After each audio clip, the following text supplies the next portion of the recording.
Voici les 10 moments sportifs que vous aimeriez visionner et revisionner encore et encore. Elle est considérée comme une sportive rebelle et l'une des plus grandes figures du patinage artistique. Elle, c'est Surya Bonaly, une patineuse artistique franco-américaine dont le nom restera à jamais lié à l'un des mouvements qu'elle a réalisés au cours de sa carrière.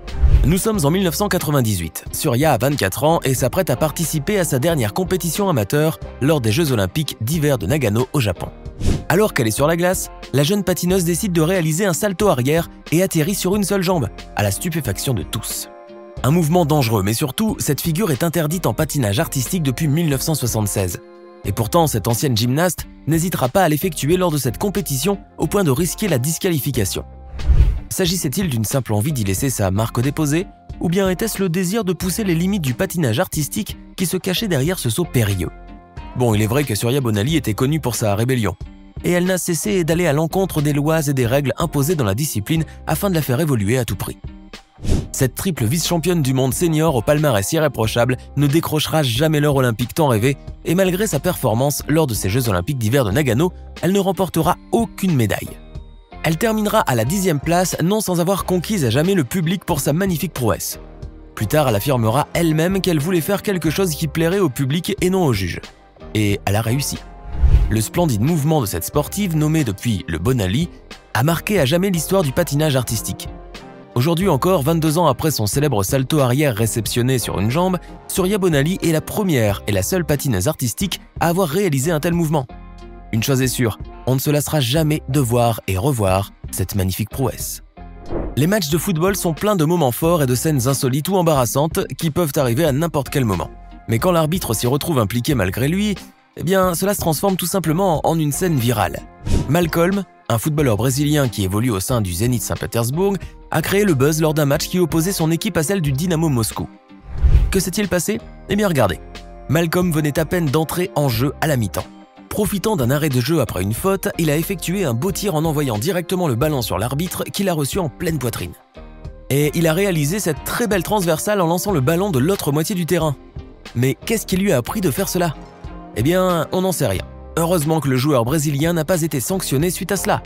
Il aurait cependant présenté ses excuses au maître du match, hors des caméras, pour son geste malencontreux. Quant à l'arbitre, qui semble un peu mécontent au début, il s'est contenté de lever un pouce en direction du Brésilien. Excuse acceptée. Cette vidéo vous plaît? Alors n'oubliez pas de mettre un pouce bleu, de vous abonner à la chaîne et d'activer la cloche pour recevoir toutes les notifications et ne rien rater de nos prochaines publications. On continue. Passons maintenant à une autre discipline, la boxe, mais loin des coups et des KO. Si je vous dis Fortnite, à quoi vous pensez? Mais oui, vous allez immédiatement penser au combat de boxe qui a opposé les youtubeurs Momo et Rossi HD. Momo et Rossi HD sont deux youtubeurs qui se sont livrés à un match de boxe avant le fameux combat qui allait opposer KSI et Logan Paul. Bon, il est vrai que ce combat ne s'est pas joué avec le niveau de sérieux que l'on voit dans les matchs de boxe dignes de ce nom. Mais il n'empêche qu'il a fait sourire même les plus coriaces en boxe, car les deux boxeurs amateurs se livraient parfois à des danses de Fortnite sur le ring. Une drôle de façon d'amuser le public et tous ceux qui visionnent encore à ce jour leurs vidéos. Nous avons parlé jusque-là de 3 disciplines sportives, différentes les unes des autres, mais dont le point commun est le risque de blessure.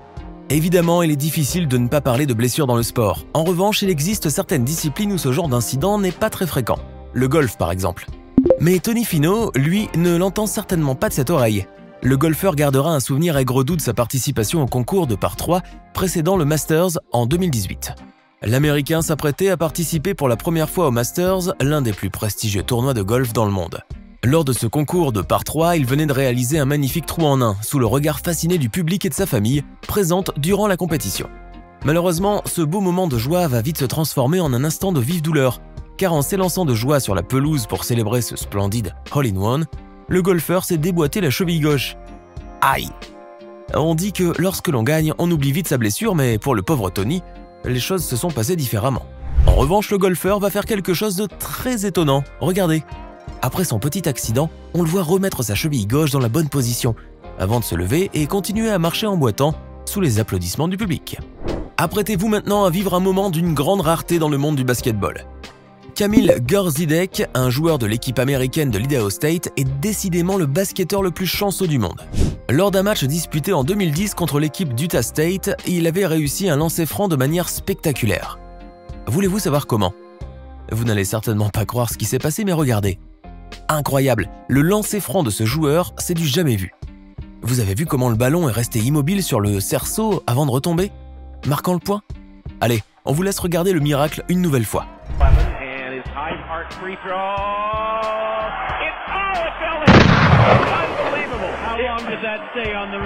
Grâce à son lancer franc sensationnel, Kamil Gvozdyk a créé l'événement. Et vous savez quoi? C'est une chance qui ne se répétera peut-être pas avant très longtemps, voire jamais. Et si on s'arrêtait un peu pour reprendre notre souffle et essayer de répondre à la question du jour? D'ailleurs, voici une question à laquelle vous saurez répondre si vous êtes un passionné de l'histoire du sport.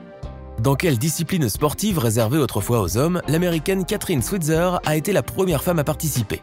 Option A, l'aviron, option B, le golf, option C, le marathon. Réfléchissez un peu, choisissez l'option qui vous semble correcte et restez avec nous jusqu'à la fin de cette vidéo pour voir si votre réponse est juste. Et maintenant, on continue. Quand vous marquez un but dans un match de football, comment le célébrez-vous? Il existe mille et une façons de le faire, n'est-ce pas? Bon, vous pourrez célébrer votre but comme ces joueurs qui s'amusent à enchaîner les danses ou les acrobaties sur la pelouse et qui font parfois le clown au grand amusement de tous. Les footballeurs ne manquent pas d'imagination lorsqu'il s'agit de célébrer un but marqué. Mais certains se surpassent. Voici un exemple qui va vous laisser bouche bée. Pour célébrer un but qu'il venait d'inscrire, le Vénézuélien César Martinez, l'attaquant de l'équipe de Zamora, a choisi une façon bien originale de le faire. Eh bien, il a fait léviter le ballon devant ses coéquipiers. Regardez. À la surprise générale, le ballon a flotté dans l'air pendant quelques secondes avant que le joueur ne le reprenne pour l'envoyer dans les airs d'un beau coup de pied. Magicien, César Martinez? Tout mène à penser que ce footballeur a peut-être appris à faire quelques tours de magie. Bon, certains vous diront qu'il s'agit d'un tour de magie truqué, que le ballon était attaché à des fils tellement fins qu'il est difficile de les apercevoir. Bref, mais l'illusion est bien là. Cette scène du jeune footballeur vénézuélien faisant léviter le ballon est devenue virale, et on a beau visionner ce tour de magie à plusieurs reprises, on ne s'en lassera jamais. Nous l'avons déjà dit, le football est un sport plein de moments forts, et plein de beaux buts aussi. Certains sont sensationnels, mais d'autres resteront inscrits à jamais dans l'histoire du ballon rond. Et parmi ces buts en or, vous retrouverez celui marqué par Zlatan Ibrahimović en 2012. Cela s'est passé lors d'un match amical que l'équipe de Suède a disputé contre celle d'Angleterre. Plusieurs années plus tard, les fans de l'attaquant suédois se souviennent toujours de ce magnifique ciseau retourné qui restera gravé pour toujours dans les mémoires. Regardez, vous n'en reviendrez pas. Quel but! Zlatan Ibrahimović a réussi à envoyer le ballon dans les buts depuis l'extérieur de la surface de réparation, à quelques 30 mètres des filets. Le plus incroyable est que le ballon a volé jusqu'au filet sans qu'il ne touche le sol à aucun moment. Waouh! Cette scène mérite vraiment d'être vue et revue. Ce but, le 4e marqué par l'attaquant suédois lors de ce match, a été sacré plus beau but de l'année et lui a valu de décrocher le prix Puskás. Et comment? Avec ce très beau cadeau offert à son équipe et à ses fans, le Suédois a prouvé une fois de plus qu'il était l'un des meilleurs joueurs de football de tous les temps. Incroyable Ibra! On se souviendra toujours du ciseau retourné de Zlatan Ibrahimović, du but inscrit par Pelé en 1959, de celui marqué par Zidane pour le Real Madrid en 2002 et du but par derrière d'un certain Caleb Docter. Quoi? Un but par derrière? Regardez pour comprendre. Ce but génial et très spontané a été marqué par Caleb Docter, un footballeur universitaire qui joue au sein de l'équipe des Western Christian Boys aux États-Unis. Ce jour-là, ces derniers ont battu l'équipe adverse, Missouri Valley, par 10-0 lors d'un championnat universitaire. Certains ont qualifié le but de Docter de but de l'année. Et vous, qu'en pensez-vous? Et nous terminons par cette scène insolite qui s'est déroulée lors d'un match de volleyball féminin qui a opposé deux équipes espagnoles. Regardez, on peut parfaitement comprendre la déception que cette joueuse a dû ressentir suite à cette défaite. Mais pourquoi tirer sur son maillot de cette manière? Allons, allons, señorita. C'était 10 moments forts du sport que l'on pourrait voir et revoir des centaines de fois sans jamais s'en lasser. Dites-moi, lequel de ces moments vous a le plus amusé? Laissez-nous votre réponse dans les commentaires. Et surtout, n'hésitez pas à nous faire part d'autres moments forts du sport qui vous émerveillent à chaque fois que vous les voyez. Et enfin, voici la réponse à la question du jour. Kathrine Switzer est la première femme à avoir participé au marathon en 1967. J'espère que vous avez été nombreux à choisir l'option C. Hey! Savez-vous que nous avons des centaines d'autres vidéos disponibles pour vous? Commencez immédiatement une nouvelle vidéo en cliquant sur l'une de ces deux propositions et à demain, même heure, même chaîne pour de nouvelles découvertes.